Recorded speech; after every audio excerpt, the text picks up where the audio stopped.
ഞങ്ങളിവിടെ കീമോ ചെയ്യാൻ വന്നതാണ് കേട്ടോ.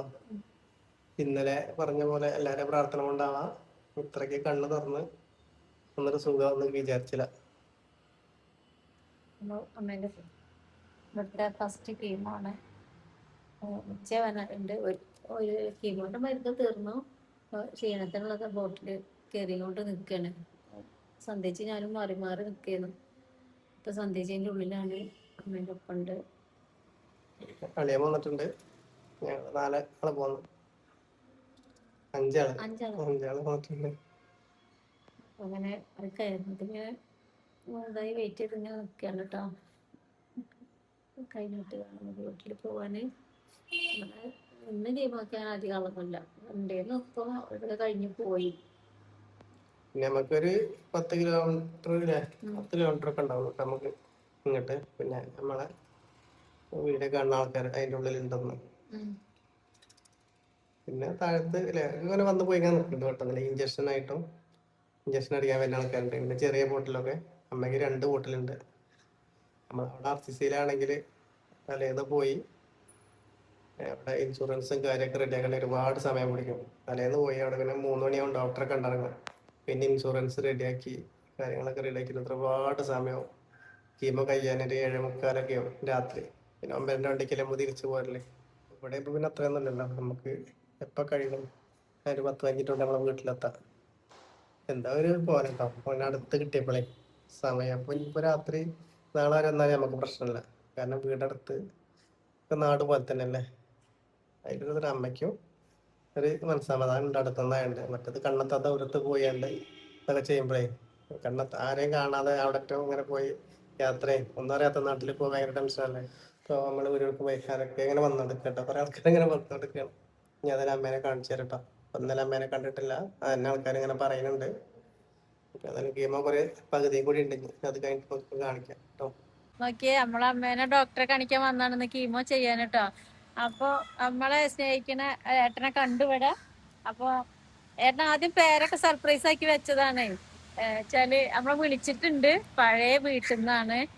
അപ്പൊ ഓർമ്മ വരുന്നുണ്ട് ഇപ്പൊ. അപ്പൊ നിലമ്പൂരിൽ തന്നെയാണ്. അപ്പൊ ഇവിടുന്ന് ഇപ്പൊ കണ്ടപ്പോ നല്ല സന്തോഷം. ചേച്ചി ഉണ്ട്. പേരെന്താ? എന്റെ പേര് ജയൻ എന്നാണ്. നിലമ്പൂരാണ് സ്ഥലം. അപ്പൊ ഞാനിതിന്റെ നിങ്ങളെ ഈ ചാനല് ഒരുപാട് വർഷം മുമ്പ് കണ്ടതാ. അന്ന് കൊച്ചു വീടൊക്കെ ആയിരുന്നു. അപ്പോ എനിക്ക് വലിയ സന്തോഷമായി. കാരണം മോനെയും ഒക്കെ അമ്മയും ഒക്കെ ഉണ്ടായപ്പോ വലിയ സന്തോഷം. ഞാൻ നമ്പറൊക്കെ തേടി പിടിച്ച് സന്തോഷിനെ വിളിക്കണ്ടായിട്ടുണ്ടായിരുന്നു. സന്തോഷിന് ഓർമ്മ ഉണ്ടായിരിക്കും. അതുപോലെ സന്തോഷം എനിക്ക് വലിയ ഇഷ്ടപ്പെട്ടു ഞങ്ങളെ ചാനല് കണ്ട്. ഇപ്പൊ ഞാൻ കുറച്ചായിട്ട് കാണലില്ല, കാരണം എനിക്ക് ഒന്നാമത് സമയം കിട്ടാത്തതും ഒക്കെ ആയതുകൊണ്ട്. എന്നാലും യാദൃശ്ചികമായിട്ട് എന്റെ കണ്ണിൽ പെട്ട് കഴിഞ്ഞാൽ ഉടനെ ഞാനത് ഫുള്ള് കാണലുണ്ട്. കാരണം അത്ര ഇഷ്ടമാണ്. ഞങ്ങളുടെ ഒരു വ്യക്തിയാണ് ഞാൻ. ഏതായാലും ഉഷാറാവട്ടെ, മുന്നോട്ട് പോകാം. ചാനൽ ഒരിക്കലും നിർത്തരുത് എന്നുള്ളൊരു അപേക്ഷ കൂടെ ഉണ്ട്. എപ്പോഴും അതാ പറഞ്ഞത്, പേരെന്നൊക്കെ അതാ പറഞ്ഞത്, ചാനൽ നിർത്തരുതെന്ന്. സന്തോഷം, താങ്ക് യു. അപ്പൊ ഞങ്ങള് ഒരു 3 മണിയൊക്കെ ആകുമ്പോ ഹോസ്പിറ്റലിൽ വന്നു കേട്ടോ. അമ്മേന്റെ ഫസ്റ്റത്തെ കീമോ കഴിഞ്ഞു. ഫസ്റ്റത്തെ അല്ല, ആദ്യം നമ്മൾ 11 കീമോ എടുത്തിട്ടുണ്ട്. ഇതിപ്പോ അതിന് പുറമേ ഉള്ള ഇപ്പത്തെ ഈ ഒരു ഇതിനുള്ള കീമോ ആണ്. 6 എടുക്കണം. അതിൽ 1ാമത്തെ കീമോ ഇപ്പൊ ഒന്ന് ചെയ്തു. അപ്പൊ അവിടുന്ന് പോരുള്ളൊന്നും കുഴപ്പമുണ്ടായിരുന്നില്ല. ഇവിടെ വന്നപ്പോ ഛർദിയൊക്കെ ഉണ്ടായിരുന്നു. ഇപ്പൊ കുറച്ച് ഭക്ഷണം കഴിച്ചിട്ട് കിടക്കുകയാണ്. ഇനി നമുക്ക് മറ്റന്നാൾ ഒരു ഇഞ്ചക്ഷൻ എടുക്കാനുണ്ട്. നമ്മൾ കൗണ്ട് കുറയാൻ ചിലപ്പോൾ ചാൻസ് ഉണ്ട്. അപ്പൊ അതിന് ഇഞ്ചക്ഷൻ എടുക്കാനുണ്ട്. അത് പിന്നെ ഇവിടെ വന്നിട്ട് ആരെങ്കിലും എടുത്താൽ മതി, അല്ലെങ്കിൽ ക്ലിനിക്കിലോ, അടുത്ത ക്ലിനിക്കിലോ. പക്ഷെ ഞായറാഴ്ച ദിവസമാണ്, എന്താകും അറിയില്ല. പിന്നെ 24-ാം തീയതി ഒന്ന് കൊണ്ടുപോകണം അമ്മേനെ അവിടെ. അതും നമ്മളെ കൗണ്ട് നോക്കാനല്ലേ. കൗണ്ട് നോക്കാൻ വേണ്ടിട്ട് ഈ കീമോ ചെയ്ത കൗണ്ട് ഒന്ന് കുറയും, അതിന് വേണ്ടിട്ട് ഇഞ്ചക്ഷൻ ചെയ്യാൻ. പിന്നെ വന്നപ്പോ നല്ല വേദനയായിരുന്നു. പിന്നെ ഛർദിച്ചു, 2 വട്ടം ഛർദിച്ചു അല്ലേ. അത് പിന്നെ നമുക്ക് അങ്ങനെ അമ്മയ്ക്ക് പോയി വന്ന ഒരു ഛർദി ഉള്ളതാണ്. അപ്പൊ അങ്ങനെ അല്ലെങ്കിൽ കീമോ ചെയ്ത ഛർദിക്കലുണ്ട്. അന്ന് അവിടെ നിന്നൊക്കെ തിരുവനന്തപുരത്ത് നിന്നൊക്കെ കീമോ ചെയ്യണതിന്റെ ഇടയിലാണ് പോയി ഛർദിക്കല്.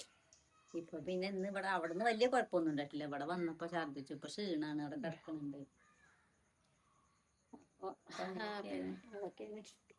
പിന്നെ ഡോക്ടറും പറഞ്ഞിട്ടുണ്ട് നമ്മളെ അടുത്തേക്കൊന്നും അങ്ങനെ ആരും എടുക്കരുത് എന്ന് പറഞ്ഞിട്ടുണ്ട്. കാരണം അമ്മേനോട് റൂമിലവിടെ അടച്ച് ആക്കിയതാണ്. ഭക്ഷണമൊക്കെ ഒരാൾ തന്നെ കൊണ്ടു കൊടുക്കണത്. ഞങ്ങൾ ആ റൂമിക്ക് പോയിട്ടില്ല, ഞാൻ പോയിട്ടില്ല, വന്നിട്ട് ആ റൂമിക്ക് പോയിട്ടില്ല, അടച്ചിട്ടതാണ് മാസ്ക് ഇട്ടുണ്ട്. പിന്നെ സാധി അതിന്റെ ഉള്ളിലേക്ക് ഇങ്ങനെ മാസ്ക് ഇട്ടുണ്ട് കയറിയിട്ടാണ് ഫുഡ് കൊണ്ട് കൊടുക്കണത്. ഞങ്ങളാരും അതിന്റെ ഉള്ളിലേക്ക് കയറിയിട്ടില്ല. ഡോക്ടർ പോന്നപ്പോ അതന്നെയാണ് പറഞ്ഞത്, വാതിൽ അടച്ചിട്ടിരിക്കണം, ആരും അതിന്റെ ഉള്ളിലേക്ക് അങ്ങനെ അല്ലാതെ പോകരുത്, ഫുഡ് കൊടുക്കുകയാണെങ്കിൽ അങ്ങനെ ഒരാളെന്നെ കൊടുക്കണം, അങ്ങനെയൊക്കെയാണ് പറഞ്ഞുള്ളത്. അപ്പൊ ഇനി അടുത്ത കീമോക്കുള്ള ഡേറ്റ് കിട്ടിയിട്ട് വേണം. 21-ാമത്തെ ദിവസമല്ലേ? 21 നോക്കിയിട്ട് 21-ാം ദിവസമാണ് തീർന്നു. അത്ര ഗ്യാപ്പ് ഉണ്ട്. അത് അപ്പോഴേക്കിനൊക്കെ ക്ഷീണൊക്കെ ഒന്ന് ലെവലാകുമ്പോഴേക്കിനും വീണ്ടും അടുത്തത് തുടങ്ങും. പിന്നെ ക്ലീൻ ചെയ്യണ ഒരു താത്തയുണ്ട്, ചേച്ചിയുണ്ട്, ഓല് ചാനൽ കാണുന്നതാണ് പറഞ്ഞു. അപ്പൊ ഓല് അവിടുന്ന് കീമോ ചെയ്തപ്പോൾ അവിടെ തന്നെ നിൽക്കുന്നു, പോയിട്ട് തന്നെ അല്ല, ഓരോ വർത്താനം പറഞ്ഞിട്ട് അങ്ങനെ. അപ്പൊ ഓല് ചാനൽ കാണുന്നതാണ് പറഞ്ഞു. പിന്നെ ഡോക്ടർമാര് രണ്ടാളും നമ്മളെ ചാനൽ കാണുന്നുണ്ട്, ഡോക്ടർമാർ രണ്ടാളും. പിന്നെ ഞങ്ങൾ കീമോ ചെയ്ത് കിടക്കുമ്പോൾ ഏട്ടണ്ടായിരുന്നു, ആ ഏട്ടനെ നമ്മൾ വീഡിയോയിൽ കാണിച്ചത്. അപ്പൊ ആ ഏട്ടനും പറഞ്ഞു, അമ്മേനെ കണ്ടപ്പോ നിങ്ങളെ മാസ്ക് ഒന്ന് ഊരും, നിങ്ങളെ കണ്ടിട്ടുണ്ട്, നിങ്ങളെ സൗണ്ട് കേട്ടിട്ട് ഇങ്ങനെ അറിയുന്നുണ്ട് എന്നൊക്കെ പറഞ്ഞു. അപ്പൊ മാസ്ക് ഒരു നിങ്ങൾ യൂട്യൂബ് ചാനലിൽ ഉള്ളതല്ലേ എന്നൊക്കെ ചോദിച്ചു. അപ്പൊ അങ്ങനെയല്ലേ വർത്താനം പറഞ്ഞു. പിന്നെ നേഴ്സന്മാരും അതേപോലെ തന്നെ, നേഴ്സന്മാരോട് ഇങ്ങനെ അമ്മ പറഞ്ഞു ഞങ്ങൾ യൂട്യൂബ് ചാനലിൽ ഉള്ളതാണ്. അപ്പൊ ഡോക്ടർ കാണിയിരുന്നു, അപ്പൊ ഞങ്ങളെ അപ്പൊ ഞങ്ങൾ കണ്ടു, എല്ലാരും കണ്ടു എന്ന് പറഞ്ഞു. അപ്പൊ നല്ല നേഴ്സന്മാരല്ലേ, നേഴ്സന്മാരും എന്താണ് ക്ലീനിങ് സ്റ്റാഫ് ഒരു രണ്ടാളും, പിന്നെ ഡോക്ടർമാരും തന്നെ കേട്ടോ, നല്ല ഡോക്ടർമാരെ, നല്ല സ്വഭാവമാണ്. അതെ, നമുക്ക് അതാണ് വേണ്ടത്. എവിടെ ചെന്നാലും എന്താണെന്നറിയോ, നമുക്ക് ഡോക്ടർമാര് നന്നായാലും നമ്മള് രോഗിയാക്കും പകുതി ആശ്വാസമാണ് അല്ലേ. അല്ലെങ്കിൽ നമുക്ക് കാര്യങ്ങൾ അങ്ങോട്ടും ഇങ്ങോട്ടും തുറന്നു പറയാനൊരു ഇതുണ്ടാവില്ല. ഇതിപ്പോ അതിനൊക്കെ ഒരു ഫ്രീഡാണ്, നമുക്ക് ഇങ്ങോട്ട് സംസാരിക്കുമ്പോ നമുക്ക് അങ്ങോട്ടും കാര്യങ്ങളൊക്കെ നല്ലോണം നമ്മളങ്ങോട്ട് പറയട്ടെ ഒരു കരുതലോ എല്ലതും ഇങ്ങോട്ട് തന്നെ പറഞ്ഞില്ലേ. അസൂറ പിന്നെ ജമീല ഡോക്ടർ, നല്ല സുന്ദരിമാരായ 2 ഡോക്ടർമാര്, നല്ല സ്വഭാവമാണ്. അതേമാതിരി നേഴ്സുമാരും അതേപോലെ തന്നെ കേട്ടോ, നല്ല സ്വഭാവമാണ്. രമ്യ നേഴ്സ്, പിന്നെ മറ്റേ പേര് ചോദിച്ചിരുന്നു, അതെന്താ വെച്ചില്ല, മറന്നുപോയി.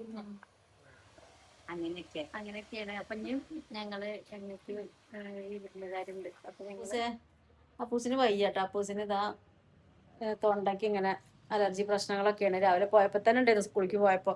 പിന്നെ ഇപ്പൊ സ്കൂളിലേക്ക് ചേർന്നിട്ടല്ലേ ഉള്ളൂ, ഇപ്പൊ തന്നെ ഓനെ ലീവ് ആക്കണ്ടെന്ന് വിചാരിച്ച് പറഞ്ഞയച്ചതാണ്. പക്ഷെ സ്കൂളിൽ വന്നപ്പോ തുമ്മലാണ്. അപ്പൊ ഞങ്ങളിഞ്ഞ് നമ്മുടെ ചെറുതോടുള്ള ഒരു ഹോസ്പിറ്റലുണ്ട്, അവിടേക്ക് പോട്ടെ എന്ന് എത്തിക്കൊണ്ട് ഇങ്ങനെ നിൽക്കുകയാണ്. സന്തോഷമായിട്ടാണ് കുറച്ച് ഡ്രസ്സൊക്കെ എടുക്കാന്ന് പറഞ്ഞിട്ട് പർച്ചേസിനാണ് പോയതാ മഞ്ചേരിക്ക്. പിന്നെ സന്ധ്യച്ച് ഇതാ വൈകുന്നേരം പോകും കേട്ടോ, സന്ധ്യച്ചിൻ്റെ മോൻ വരാൻ പറഞ്ഞിട്ടുണ്ട് കൊണ്ടുപോവാൻ. അപ്പം അങ്ങനെ നിൽക്കുകയാണ്. പിന്നെ സിന്ധ്യച്ചി ഉണ്ട്, പോകുന്നില്ല. അപ്പോൾ അപ്പുറത്തെ വീട്ടിലത്തെ ചേച്ചി ഏട്ടനൊക്കെ ഉണ്ടായിരുന്നു ഇവിടെ കേട്ടോ. അപ്പോൾ അതാണ് നമ്മളെ വീഡിയോ അവിടെ വെച്ചിട്ട് കട്ടായത്. പിന്നെ അമ്മേനെ ഇനി കാണിക്കാനായിട്ട് ഉള്ളിലേക്ക് ഞാൻ പോകണില്ല, പക്ഷെ എന്നാലും ഞാൻ അമ്മേനെ ചെറുതായിട്ട് കാണുന്നുണ്ടോ, അവിടെ കിടക്കുന്നുണ്ട് കേട്ടോ. കണ്ടോ, കയ്യുമ്മലൊക്കെ ഇഞ്ചക്ഷൻ എടുത്തതിൻ്റെ സ്റ്റിക്കറും കാര്യങ്ങളൊക്കെയാണ്, അതൊന്നും എടുത്തിട്ടിട്ടില്ല. അപ്പോൾ കിടക്കുകയാണ്, ക്ഷീണമാണ്. ഞരമ്പൊന്നും എടുക്കാൻ തന്നെ കിട്ടിയില്ല. അത് എപ്പോഴും അങ്ങനെ തന്നെയാണ്, ബ്ലഡ് എടുക്കാൻ നോക്കുമ്പോൾ ഞരമ്പ് കിട്ടല് കുറേ തട്ടി ഇങ്ങനെയൊക്കെ ആക്കിയതിന് ശേഷമാണ് ഞരമ്പ് ബ്ലഡ് എടുക്കാനൊക്കെ കിട്ടൽ. ആകെ ക്ഷീണിച്ചുകൊണ്ടാണ്, കൈ തീരെ ബലമല്ല. അങ്ങനെ അപ്പോൾ കിടക്കുകയാണ് കേട്ടോ. അപ്പം നല്ല ആക്റ്റീവായിട്ട് വരട്ടെ, എന്നിട്ട് ഞാൻ കാണിച്ചു തരണ്ടേ. അപ്പം ഞാൻ അപ്പൂസിനെയും കൊണ്ട് പോകാൻ നിൽക്കുകയാണ്. ആദ്യം ഓനെ കൊണ്ടുപോയി കാണിക്കട്ടെ. ഓന് നല്ലോണം വയ്യാതെങ്കിൽ ഓന് ഇരിക്കുള്ളൂ കേട്ടോ. ഇത്രയേരം ക്യാമറ പിടിച്ചിട്ട് എൻ്റെ ഒപ്പം ഉണ്ടായിരുന്നു. അപ്പം ഇങ്ങനെ മൂക്ക് വെച്ചിട്ടും തുമ്മി എഴുതുന്നപ്പോൾ പിന്നെ ഓനവിടെ ഒന്ന് ഇരുന്നോട്ടെ എന്ന് വിചാരിച്ചു. കണ്ടോ അപ്പൂസിന് എന്താ പറ്റിയേ? എന്തോ ഉണ്ടെന്നോ? ഓന് സന്ധ്യാൻ്റെ ഓനും ഭയങ്കര കൂട്ടാട്ടോ. കണ്ടോ എന്തൊക്കെ കൊടുക്കുന്ന അപ്പൂസ് പൊക്കവാട ഉണ്ടായിരുന്നു. ഓൻ്റെ അടുത്ത് 10 രൂപ ഉണ്ടെങ്കിൽ ഓരോ എല്ലാതും കൊണ്ടു കൊടുക്കും. ഇങ്ങോട്ട് വാ, എന്നോടൊക്കെ തിന്നു പൊക്കവാട. എന്തൊക്കെ എന്താ മറ്റേത് പറയാ, എന്താ മയോണൈസ്. അത് എനിക്ക് ഇഷ്ടം തന്നെയല്ല. ഓനെ അങ്ങനെയാണ്, എത്ര ഒരു 5 റുപ്യൻ്റെ കയ്യിലുണ്ടായാൽ മതി, അപ്പം മുട്ടായി ഞങ്ങൾക്ക് എല്ലാവർക്കും കൊണ്ട് തരും. സ്കൂളിട്ട് വന്നാൽ ചോദിക്കും, അമ്മേന്റെ അടുത്തേക്ക് പോകും, എന്താണ് അമ്മയ്ക്ക് എന്താ വേണ്ട, അമ്മയ്ക്ക് എന്താ വേണ്ട, അമ്മയ്ക്ക് ഒന്നും വേണ്ടാതെ. അതേപോലെ ഞാൻ വന്നാൽ എന്താ വേണ്ട ചോദിക്കും, ഇങ്ങനെയാണ്. പിന്നെ ഇന്ന് ഓനെ അങ്ങനെ ഇന്ന് പിന്നെ അമ്മയുടെ അടുത്തേക്ക് ചെല്ലാൻ പറയാൻ ഓന് ഭയങ്കര ഇടങ്ങാറുണ്ട് കേട്ടോ.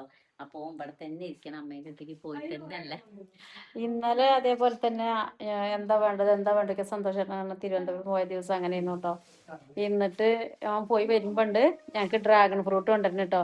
അപ്പൊ അതൊന്നും അത്ര പൈസേൻ്റെ സാധനമൊന്നും ഞങ്ങൾ ഇവിടെ വാങ്ങിക്കൊണ്ടില്ല. പക്ഷെ ഓന് അതിൻ്റെ 2 കൊണ്ടുവരണം അമ്മയ്ക്കെന്നും പറഞ്ഞിട്ട് അങ്ങനെയൊക്കെ ഓൻ ഒരു കൂട്ടി ഉണ്ടാക്കണ പൈസ കൊണ്ടാട്ടോ ഓൻ അതൊക്കെ കൊണ്ടുതരണേ. എന്താണ് എന്താ പോയ വിശേഷം? കൊറേ നേരത്തെ പോയതാണ്. ഇന്നൊന്നും ഒരു ഒഴിവില്ലാത്ത ദിവസമാണ്. ഹോസ്പിറ്റലിൽ വന്നിട്ട് നേരെ മഞ്ചേരി.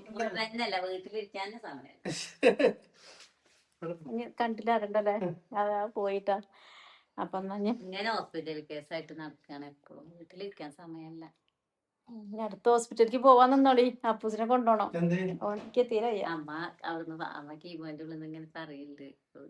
ഇനിയിപ്പോ 21ാമത്തെ ദിവസമല്ലേ കീമോളിന്റെ കുട്ടി എന്താണ് കുറച്ച് ദിവസം റെസ്റ്റ് എടുത്തോട്ടേക്ക് കാണാൻ ഭയങ്കര കുട്ടീനെ അറിയണ്ട് എന്നോട്. ഒരാൺതരിയല്ലേ ഉള്ളൂ.